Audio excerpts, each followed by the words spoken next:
Welcome viewer, I am Murugan S. This video tutorial describes, fix, this PC or my computer desktop icons missing.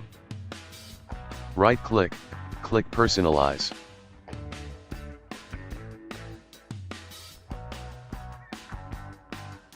Click themes.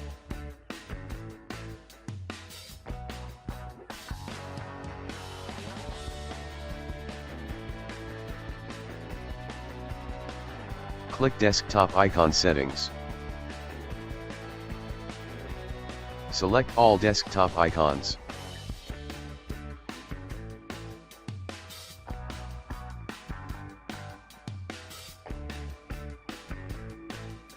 Click apply, OK. Thanks for watching. I hope this video tutorial helps to solve the problem. Please like, share and don't forget to subscribe my channel. See you next video.